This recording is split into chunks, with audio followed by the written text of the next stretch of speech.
Dr. Dominic Arena, what is your assessment of Thailand's telecom industry, especially with regard to the latest partnership between state-owned CAT Telecom and privately owned True Corporation? Well, Kun Nopakun, I've been involved in Thai telecoms for 10 years, and I think at this point, actually, we have, I think, a great model which could become a model that's more widely used in Thai telecoms. With that deal in particular, or that model, I think it has benefits in bringing 3G to Thailand faster.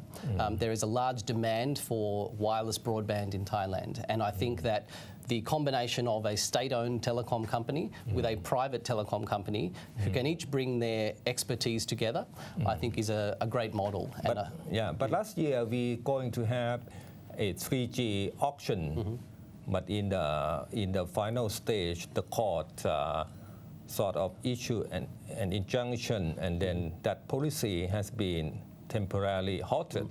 So what's the impacts of that decision? Well, I think firstly, many people called it a 3G auction, but it was an auction of a certain part of the spectrum, 2.1 gigahertz.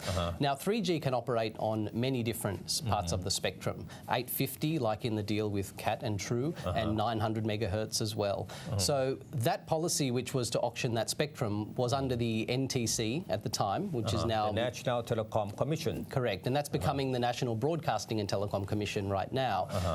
And I think one of the challenges that they had in that model was that we are in a situation where we have concessions from the old regime of 2G, and now we have the NTC who was wanting to auction spectrum for 3G, and there was a disconnect between how we would move from the TOT and CAT managed regime, which is the concession regime, into the new 3G licensing. And I think that was where, at the root cause, was where we had the issue, and this is why that did not proceed at the time it did. So that court injunction could be seen as a blessing in disguise, in your opinion? I think it could, yes. I mean, it's probably a good way to describe it, because now we have the operators, both state-owned and commercial, looking at other options for 3G. Because 2.1 gigahertz is not the best frequency for rolling out 3G nationwide in a big country like Thailand, where you have a lot of regional and rural demand. Because it's high frequency, you need more base stations. Whereas if you roll out on, say, 850 or 900, you can use less base stations to cover the same area. So the investment is lower, therefore the risk is lower, and it can bring lower prices for consumers as well. Since you are one of the consultants of the CAT and True partnership, what the Thai public can expect from this partnership? Well, I think this partnership, it's being criticised a little by some academics, and I must say that if we consider the history and the concession regime and the letter of the law, some people may say, well, it contravenes some laws. But I like to look at the practical side. What is the benefit to the consumer, and how do we find a solution to move forward, not just say it contravenes ABC of some law.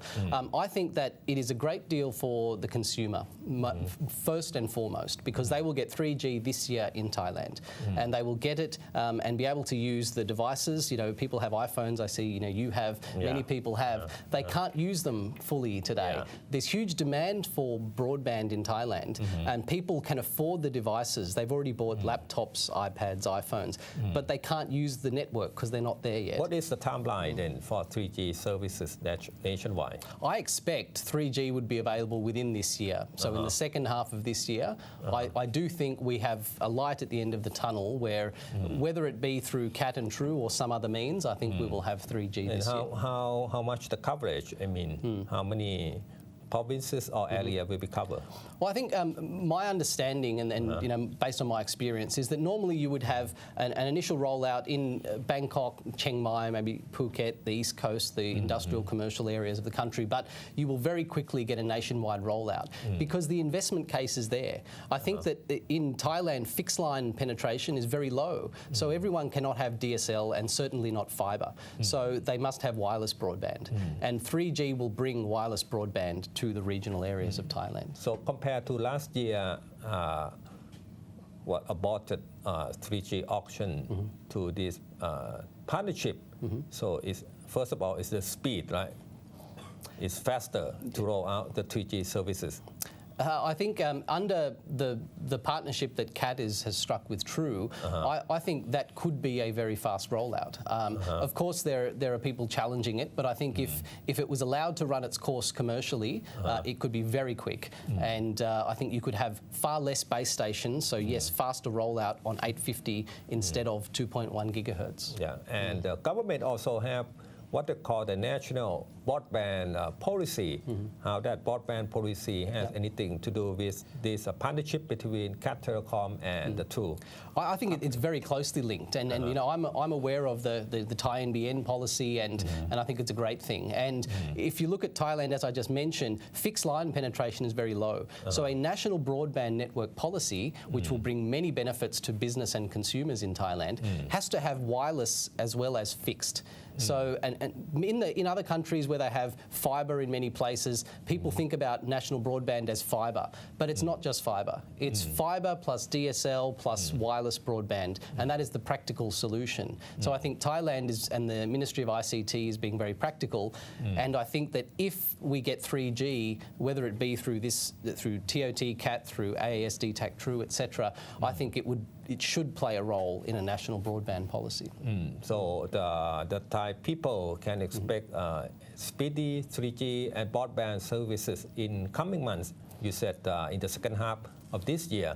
Is that correct? I hope so. I know that unfortunately one of the aspects of the Thai telecom industry is that every time we think we're moving forward, something makes us take a step back. I hope now that that is not the case, and I hope that people look for the solution to make things better rather than talk about why something cannot happen. And if we can do that as a whole industry, then I think there would be 3G this year, and there will be benefits for everyone in Thailand. As the consultant, how the partnership between CAT and True works in Thailand? Okay, so what I can say that I guess that has been publicly talked about is it's a 3-level model. So it follows standard principles of network company, operating company, and master wholesaler and service provider businesses at the top level. So CAT Telecom, which has very strong expertise in towers and transmission, it will have the network part of that business. There will then be a cooperation on the operating part of the business, which is the electronics and the network management, etc. And then there will be another level where CAT, as the owner of its spectrum, would wholesale that as the master wholesaler to service providers, of which one would be itself. CAT would have a 3G business nationwide, which is something it doesn't have today. And True would also have a service provider business, and other service providers could also start businesses. And in terms of end user services, what we can expect in terms of education, healthcare, or government services from 3G and broadband? I think broadband and 3G are great enablers of ICT, information and communications technology, and we've seen it all around the world, and that helps economic growth, productivity, it helps consumers in many ways, businesses in many ways. And in Thailand, I think you will find that, as has been mentioned by MICT with the national broadband policy, e-health, e-government, e-education are all enabled by having affordable, efficient and available broadband services around the country. So I definitely think those services will benefit people from 3G and broadband. From the second half of this year onward? I think, as I said, yes, as long as we don't have any unforeseen circumstances again that cause us to take a step back, I'm very much hoping. So far, is there any problems, in your opinion, as the consultant? Look, I can't talk specifically about anything under confidentiality, but what I can say is that publicly, some people, particularly some academics, are saying that are criticising the deal.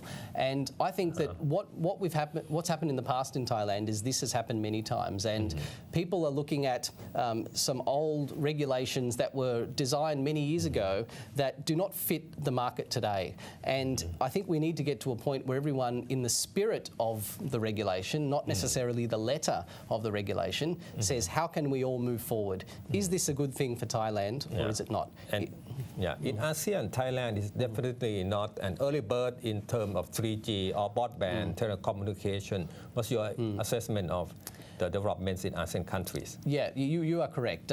Unfortunately, because of some of these legacy issues, Thailand is one of the last, if not the last, to move to 3G in Thailand commercially.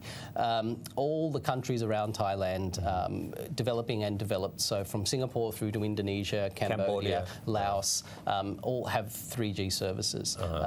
Malaysia, Vietnam, etc. So we are one of the last. Yes, unfortunately we are.